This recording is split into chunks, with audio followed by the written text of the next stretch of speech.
제가 이제 그랬잖아요. 따질 만큼 따지고 안 통하면 그러려니 하시는 게 정신건강에 좋다고 제가 이제 말씀드린 그런 부분입니다. 하여튼 그래서 슐로샤 야밈은 이제 3일 되. 슐로샤 야밈은 이제 3일이 되고요. 그다음에 이제 우슐로샤 렐로트가 되는. 한번 읽어보겠습니다. 우슐로샤 렐로트. 우슐로샤 렐로트. 여기에 이제 그 다음 페이지 이제 가서 보시면 제가 제일 아래에 설명을 좀 해놨는데, 그 보시면 원형이 뭐냐면 제일 아래 있죠. 아래에서 세 번째 줄 보시면 밤이란 단어, 밤이에요. 나이트. 그러니까 우리가 요미 낮이잖아요. 거기 상대에서 이제 밤 했고, 라일라가 이제 나이트인데 그래서 읽을 때는 라일라 이렇게 읽으시면 되고요. 그 아래에서 보시면 이 단어는 이제 어떤 식으로 움직이냐면 그 아래 제가 대표적인 형태를 써놨는데 아인이라는 게 있습니다. 눈이란 단어, 우리 눈. 한번 읽어보죠. 아인. 이 아인처럼 눈이라는 이런 뜻을, 그러니까 이렇게 이 단어 형태를 보시면 어떻게 되냐면 두 개의 자음 사이에 인 이렇게 들어가는 거예요. 지금 형태가요. 그렇죠? 그러니까 여기 아인 자음과 눈 자음 사이에 빨간색으로 제가 표시한 것 같은 여기 들어가잖아요. 이런 형태가 될 때 이것은 이제 연계형, 뭐뭐의라고 수식받으면 형태가 어떻게 되냐면 항상 규칙적으로 빨간 부분이 아인이 에가 돼요. 그래서 이렇게 됩니다. 요 부분이 에가 되는 식으로 하는 거죠. 그러니까 우리가 아인이라는 것을 가지고 연계형, 그러니까 누구의 눈이라고 하게 되면 어떻게 되느냐? N 이렇게 됩니다. 한번 읽어보겠습니다. 아인, N, 아인, N 이렇게 가시면 됩니다. 그러니까 이거는 아인은 그냥 눈, 절대형이죠.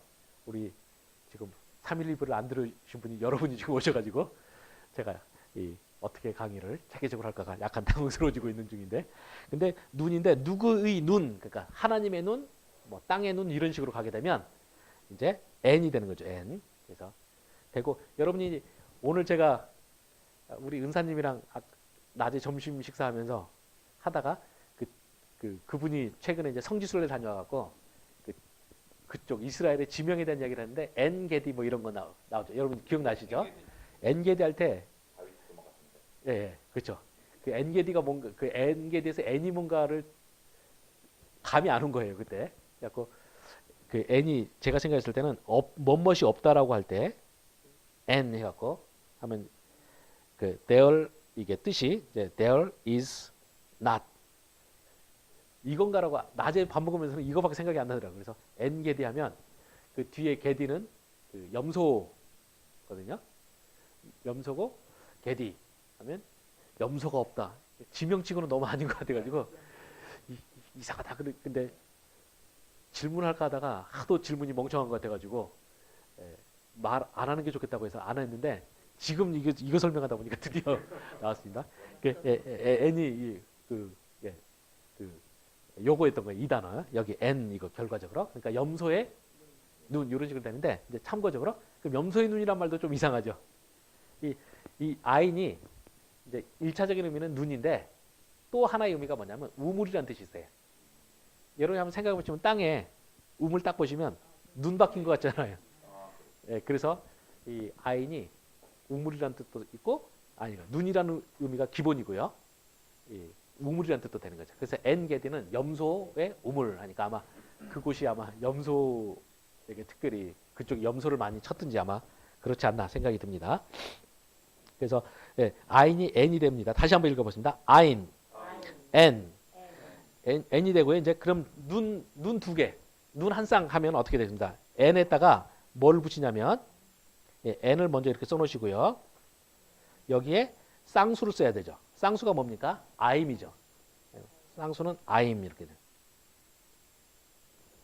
이렇게, 그럼 어떻게 됩니다? 읽을 때 나, 임 되죠. 그렇죠? 나, 임 이렇게 됩니다. 한번 읽어보겠습니다. 에나임. 이렇게 돼요.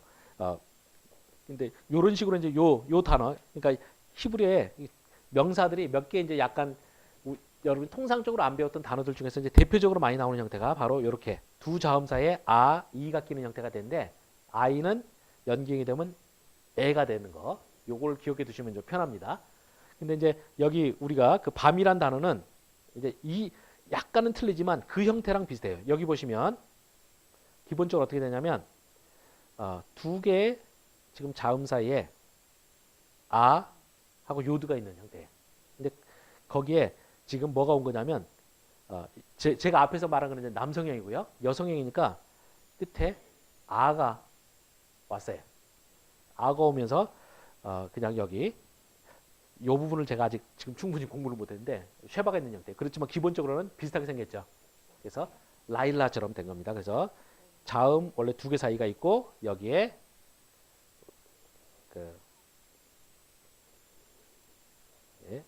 이렇게 된 거예요. 이렇게 생긴데 이제 이런 식으로 여성이 온 것 같은 형태가 되어 있는 거죠. 이렇게 됐기 때문에 여러분이 그러면 이 부분만 가지고 딱 보시면 이것의 연기형도 어떻게 되느냐 충분히 예상할 수가 있죠. 두 개 자음 사이에 이렇게 되는 거죠. 이렇게 보시면 됩니다. 그래서 렐 됐고요. 그 다음에 끝에 여기 라일라하고 원래는 단수가 여성형이에요. 아니까 복수는 어떻게 됩니까? 예, 아는 오트가 되는 거죠. 예, 한번 여기 도표를 보시죠. 여기 도표 제가 나눠드린 옆에 새신자들을 위해서 여러분들이 옆에서 도와주시고 거기 보시면 여성형음이 단수가 아, 복수가 오트죠. 한번 해보죠. 오트. 오트. 예, 그러니까 아가 오트가 되죠. 그러니까 렐 여기 앞부분은요 렐이 되고 뒤가 어떻게 되느냐? 뒤에는 오트를 써주시면 되는 겁니다. 그래서 오트 되면 결과적으로 어떻게 됩니까? 렐로트가 되죠. 그렇죠? 그래서 렐로트는 바로 밤들이에요. 단수는 라일라고 복수는 렐로트입니다. 한번 화면에 한번 보시죠. 화면에 보시면 단수가 라일라 그리고 복수가 되면 어떻게 되느냐? 바로 이런 과정을 거쳐가지고 렐의 오트가 오는 형태 렐로트가 됩니다. 그래서 한번 해보죠. 라일라, 렐로트, 라일라, 렐로트. 예, 그렇게 됩니다. 그러니까 여러분이 제가 오늘 다시 정리하자면 이 두 자음 사이에 이가 낀 형태 이 형태는 항상 아이가 애로 변한다는 걸 아시면 이제 변화 다 하실 수가 있어요. 예, 그러면 이제 공부하실 때 나중에 몇 분만 익숙해지고 나면 이제 안 잊어먹고 그냥 쉽게 할 수가 있습니다. 그래서 라일라가 렐로트 되는 거죠. 다시 이제 앞으로 오셔갖고 그러면 실로샤 야밈 한번 거기 그분 읽어보죠. 두 번째 줄 뒤쪽 읽어보겠습니다. 실로샤 야밈 우 실로샤 렐로트 다시 한번 실로샤 야밈 우 실로샤 렐로트 하니까 앞에는 실로샤 야밈이니까 3일 낮 되는 거고요. 그 다음에 뒤는 실로샤 렐로트니까 3일 밤 되는 거죠. 그러니까 3일 밤낮을 우리말로 하시면 그렇게 되고요. 한 가지만 더 추가로 이제 여러분이 이건 잊어먹으셔도 좋아요. 근데 그냥 알아두시는 게 좋은데 우리가 접속사가 배가 왔잖아요. 배가 왔는데 배가 이렇게 안 되고 지금 가운데 모음집해서 우처럼 이렇게 됐잖아요. 우로 된 이유는 뭐냐면 우가 되는 경우가 몇 가지가 있는데 그 중에 한 가지가 뭐냐면 그 뒤에 오는 단어가 아래가 처음에 그러니까 쉐바가 오면 그 앞에가 우가예요. 그러니까 아마 고대 이스라엘에서 쉐바가 올 때 접수사 배가 오는 경우가 불편했나 봐요. 그래서 이런 식으로 됩니다. 그래서 실로샤가 됩니다. 요것도 나중에 그냥 자주 보다 보면 익숙해지는 부분이니까 되고 여러분이 그냥 이런 부분은 제가 처음에 접속사 아래 붙는 모음 설명드릴 때 그냥 얼른딱 넘어가세요. 넘어간 이유는 학생들이 히브리어 배울 때 히브리어를 싫어지게 만드는 요소 중에는 접속사 배 안에 오는 모음이 언제 오느냐 이거 또 시험도 내고 그러면 이제 학생들이 굉장히 싫어하죠. 근데 그럴 필요 없이 그냥 이 부분은 제가 그랬잖아요. 그냥 단어 빈칸 다음에 배가 오면 이거는 무조건 접수사 다 생각하면 된다고 그랬죠. 그러니까 해석하는데 별 지장 없으니까 그렇게 하시면 되고요. 그래서 3일 밤낮 이렇게 됐고요. 이 3일 밤낮에 요나가 3일 밤낮 있었다. 여기에 대해서 이제 나중에 신약에서는 이제 예수님이랑 연결해서 하잖아요. 그 요나의 표징이 바로 그 예수님이 이제 그 무덤, 그러니까 죽으신 지 3일 만에 부활하시는 연결시키는데 이 3일이라는 것이 사실 생각보다 성경에서 굉장히 재밌어요. 그래서 제가 한때 이 3일에 푹 빠져가지고 한 번은 저 3시간짜리 수업을 3주를 3일만 한 적이 있어요. 그래서 그 3주 동안, 그러니까 총 9시간이 아니 3시간 곱하기 3주니까 9시간이죠. 9시간 했더니 나중에는 학생이 하나 성질 내더라고요. 도대체 3일 갖고 3주를 가르치는 게 어딨냐고. 그래서 제가 또 뭐라고 했는데 제가 그때 이제 푹 빠져서 했던 건 뭐냐면 우연한 기회에 제가 딱 하다가 아이디어가 떠올라가지고 성경에 있는 3일을 다 뒤져봤어요. 근데 거기 학술적인 연구도 제대로 안 돼 있고 그래서 제가 이제 했었는데 이 3일의 개념을 여러분 좀 알고 나시면 굉장히 성경이 재밌어져요. 일단은 제가 이제 배웠던 제일 시작한 가 뭐였냐면 하나님께서 이제 모세한테 그 시키기를 바로에게 가서 우리가 3일만 광야길로 가서 이제 제사를 드리고 오겠나이다 말하잖아요. 그때 이 3일이 무엇이냐 이게 굉장히 이제 숙제죠. 그래서 우리 기독교 윤리학 하시는 분 하나님께서 도대체 모세한테 거짓말 하라고 한 거냐 또는 논쟁을 벌여요. 근데 그런 모든 논쟁이 사실은 제가 볼 때 정말로 고대 히브리어에서 3일의 개념이 뭔지를 먼저 분석을 하고 나서 그 다음 이야기를 해야 되는데 그걸 하지 않고 하니까 엉뚱하게 자꾸 윤리 문제로 이제 되는 거죠.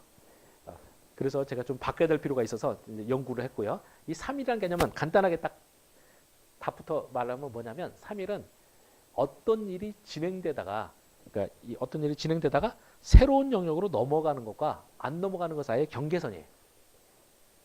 그게 딱 3일이라는 개념이 이제 이 3일이 24시간 곱하기 3문에서 총 72시간인가요? 이 72시간이라는 이런 물리적인 세계의 개념이 아닐 수도 있다는 거죠. 한국어랑도 비슷한데 한국에서 보시면 작심삼일이란 말이 있잖아요. 작심삼일은 그 누구도 우리는 이거 72시간이라는 개념으로 이해하는 건 아니죠.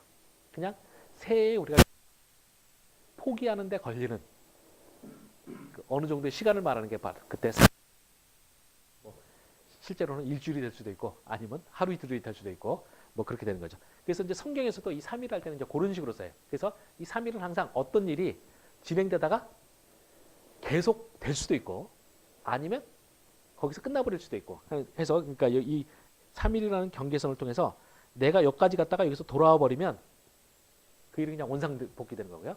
여기를 딱 넘어가 버리면 그때는 이거는 이제 새로운 영역에 딱 들어가는 거죠. 그래서 이 성경에서 이 3일이 굉장히 재밌게 작동을 합니다. 그래서 여러분이 그 창세기 30장에 보시면 이제 그 야곱이 이제 라반한테 이제 협상을 하잖아요. 이제 자기한테 품삯을 달라 하니까 라반이 욕심쟁이잖아요. 그냥 안 내놓을 줄 알아요. 그래서 야곱이 이제 내세운 게 뭐냐면 그 양 중에서는 흰색은 다 당신이 가져가고 그 다음에 염소 중에서는 까만색은 다 검은 것은 다 당신이 가져가라 하고 이제 그렇게 해서 이 라반이 흰 양과 검은 염소를 전부 다 데려갑니다. 이게 뭐냐면 여러분이 딱 사진 같은 데 보시면 다 아시지만 양은 뭐예요? 대표적인 색깔이 흰색이죠. 그 다음에 염소는 검어요. 그게 가장 자연스러운 일종의 우성인자고요. 근데 그거는 다 당신이 가져간다면 어떻게 하느냐? 이제 그러면 그 색깔 있는 걸 골라내는 거죠. 색깔을 골라내고 그다음에 그 색깔인 그러니까 흰색 양과 검은색 양만 자기한테 남겨요. 그 라반의 양떼 중에서 그렇게 해서 그 자기가 그 양을 쳐주고 나서 어떻게 되느냐? 나중에 품삯은 뭐만 주면 되냐면 그 중에서 색깔 있는 놈, 그러니까 얼룩덜룩하고 이런 그 줄무늬 이런 놈이 나오면 그것만 나한테 내 몫으로 돌리고 흰색이나 검은 건 다 당신이 챙겨가라는 거죠. 근데 이게 그 라반이 야곱이 그렇게 제안을 했을 때 이 제안이 굉장히 매력적인 제안인 이유가 뭐냐면 그 고대 근동의 그 양치기의 품삯이 자신이 관리한 양에서 나는 새끼의 5분의 1이라고 그래요. 고대 바빌로니아 이런 데서 보면 그렇게 되는데 지금 야곱은 뭐냐면 야곱이 한 제안은 5분의 1이 안 되는 그 새끼가 그러니까 얼룩덜룩한 놈 이런 놈 5분의 1 미만으로 나올 가능성이 굉장히 높아요. 이거는 야곱도 알고 있는 지식이고 라반도 알고 있는 지식이죠. 그리고 딱 제시하니까 욕심쟁이 라반 입장에는 어떻습니까? 굉장히 신나는 거죠. 그래서 오케이 그렇게 하자라고 해요. 그렇게 하면서 자기가 색깔 있는 놈은 전부 다 챙겨가는 거죠. 왜냐하면 그 색깔 있는 놈이 있으면 유전적으로 색깔 있는 놈이 나올 아니 그 얼룩덜룩한 놈 나올 가능성이 높으니까 다 데려가요. 근데 데려가면서 라반이 아주 재밌는 일을 하는데 그게 뭐냐면 자신의 양떼와 야곱의 양떼 사이에 3일길을 떼요. 예. 이 3일길을 뗄 때 왜 3일길을 떼느냐? 바로 그거죠. 이 3일길이라는 말은 그러니까 물리적인 3일이 아니라 사실은 라반의 시각에서는 뭐냐면 이 자신의 양떼와 야곱의 양떼가 절대 섞일 수 없는 거리를 말하는 것이 바로 3일길이에요. 딱 분리시켜 놓은 거죠. 이제 이렇게 해놓으니까 라반의 시각에서 볼 때는 절대로 자기네 그 색깔 있는 양이 야곱이 치고 있는 양떼로 가가지고 얼룩덜룩한 놈을 나게 만들 유전적인 환경 안 만들어 놓는 거예요. 그렇게 한 상태에서 야곱은 어떻습니까? 제가 야곱 이야기 가르칠 때마다 항상 농담을 하는 게 엉터리 황우석처럼 유전공학을 하죠.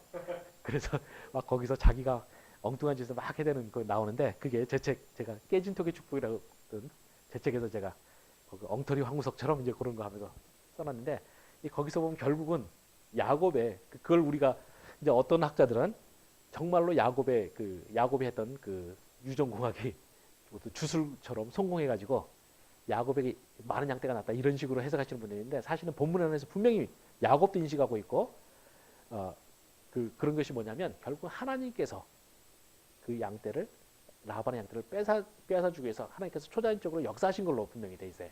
그래서 거기에 대해서는 야곱도 인식하고 있고 나중에 보면 그 라반의 가족들도 다 인식하고 있는 부분이죠. 그래서 여러분이 본문을 자세히 보시면 그 본문은 절대 야곱의 엉터리 유전공학이 성공했다는 뉘앙스를 절대 풍기고 있지 않다는 걸 여러분이 잘 아실 필요가 있습니다. 하여튼 거기서도 딱 3일길 뗄 때 이 3일길은 바로 이 두 때가 섞일 수 없도록 하는 거고요. 또 그 다음에 여러분이 그 여호수아서에서 보시면 그러니까 라합이 이스라엘 정탐꾼 숨기잖아요. 숨겼다가 이제 그 사람을 도망가게 하고 그때 이제 블레셋 군사들이 와서 이제 그 여리고 성에 그 군사들이 쫓아오잖아요. 수사를 며칠 할 것 같습니까? 3일을 해요. 3일을 하고 더 이상 못 찾으니까 포기를 딱 하는 거죠. 그때 이 3일도 역시 물리적인 72시간이 아니라 이 사람들이 정탐꾼을 찾기 위해서 찾을 만큼 뒤져본 시간이에요. 그러고 나서 없으니까 딱 포기하는 거고요. 또 엘리야가 승천했을 때 막 그 엘리사가 그 다른 그 선지자 생도들한테 찾지 말라고 하는데 선지자 생도들이 꾸역꾸역 찾잖아요. 그때 역시 며칠 찾느냐? 3일을 찾대. 그러고 나서 못 찾으니까 그때 엘리사가 내가 찾지 말라고 하지 않았느냐 이렇게 말하는 거예요. 그때 이 3일을 여러분이 물리적 개념으로 이해하실 필요가 전혀 없어요. 네, 이거는 제가 거기까지는 제가 충분히 생각 못 해봤는데 아마 그 3일길도 그 민수기서 10장에 보면 나오죠. 3일길. 그 부분도 아마 제가 한번 그거는 거긴 제가 충분히 생각을 못했습니다. 하여튼 그렇게 되고 요런 식으로 성경에서 3일이라고 나올 때는 항상 어떤 것의 경계선을 넘어갈 수도 있고 안 넘어갈 수 있는 거죠. 이제 그런 차원에서 보면 하나님이 모세한테 가서 3일길을 가도록 허락해 주십시오라고 말했을 때 이 3일길은 사실은 뭐냐면 이 야곱 그러니까 바로의 마음을 테스트하는데 아주 좋은 거죠. 왜냐하면 이 3일 갔다가 돌아올 수도 있는 거고 갈 수도 있는 거죠. 이 3일길을 갔는데 더 가버리면 그때는 이제 바로의 통치에서 벗어나는 거고 갔다가 돌아오면 그때는 여전히 이제 바로의 신민으로 남아 있는 거죠. 바로 스토리가 이제 이런 식으로 돼요. 그리고 한 군데 더 하면 이제 되게 재밌는 데가 어디냐면 여러분이 한번 민수기서 10장으로 한번 가서 보시기 바랍니다. 유대인 주석가가 굉장히 재밌는 해석을 한 게 있는데 민수기서 10장 33절 가서 보시면 민수기 10장 33절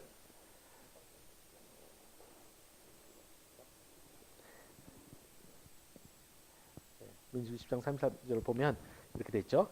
그들이 여호와의 산에서 떠나 3일 길을 갈 때 여호와의 언약궤가 그 3일 안에 있으며 그들이 쉴 곳을 찾았고 해서 이스라엘 백성이 시내 산에서 있다가 떠날 때 딱 3일 길을 돼 있어요. 근데 여기서 이 3일 길을 갔다는 것을 이제 유대인 주석가 어떻게 해석을 했냐면 그러니까 랍비 전통에 쭉 있는 거를 유대인 주석가가 소개하면서 어떻게 했냐면 바로 왜 3일 길을 이렇게 후다닥 가느냐 그것이 바로 이스라엘 백성들이 시내산에서 율법을 받았잖아요. 율법이 자기네들 굉장히 거추장스럽기 때문에 하나님으로부터 빨리 도망가기 위해서 3일교를 갖다는 식으로 이제 해석을 해요. 그러면서 그 근거가 뭐냐 할 때 15장으로 한번 가서 출애굽기 15장으로 한번 가서 보시기 바랍니다. 출애굽기 15장. 출애굽기 15장 22절 가서 보시면 출애굽기 15장 22절 거기 가시면 모세가 홍해에서 이스라엘을 인도하며 그들이 나와서 수르강으로 들어가서 거기서 사흘길을 걸었으나 물을 얻지 못하고 거기서 사흘길 나오죠. 그러니까 이스라엘 백성들이 홍해를 건너가지고 출애굽한 다음에 3일길을 갔다는 거죠. 그럼 왜 3일길을 처음에 안 쉬고 막 갔느냐? 할 때 이제 라피드 생각할 때는 이스라엘 백성들이 바로의 압제에서 벗어나는 거 그치그치해갖고 빨리 벗어나려고 했기 때문에 막 3일길을 갔다는 거죠. 똑같이 하나님이 율법을 주신 다음에 이스라엘 백성들이 시내산에서 3일길을 안 쉬고 막 가는 게 이제 율법이 싫어서 이제 그랬다는 식으로 해석을 하는데 제가 공부하다가 그거 보고 막 웃었던 적이 있어요. 근데 그럼 정말 그러느냐? 사실 그게 아니라 제가 설명드렸던 3일길의 개념을 가지고 하면 3일길을 갖다는 건 뭐냐면 이스라엘 백성들이 한 영역에서 정말로 다른 영역으로 벗어났다는 의미예요. 3일길은 이제 이전에 있던 영역은 이제 자기네들의 과거로 완전히 멀어졌고 이제는 새로운 영역으로 들어왔다. 이 개념이 3일길이지 이것을 우리가 너무 물리적인 개념으로 이해해서 24시간 곱하기 3으로 이해하시면 안 된다는 거죠. 그래서 여기는 이제 이스라엘 백성들이 정말 이제 새로운 영역으로 들어갔다. 이제 그런 개념이고요. 여기 요나서에서도 역시 요나가 3일을 있었다라는 것도 우리들이 이제 그런 거랑 연결시켜서 볼 수도 있을 것 같아요. 그러니까 요나가 어떤 상태에 있었다는 거 보고 또 하나는 이제 여러분 요나서 주석에서 이제 많이 나오는 건 뭐냐면 이 3일이라는 것이 뭐냐 할 때 고대 근동에서는 사람이 정말로 그러니까 죽어서 수월에 내려가는 때까지 걸리는 시간이 이제 3일이라고 합니다.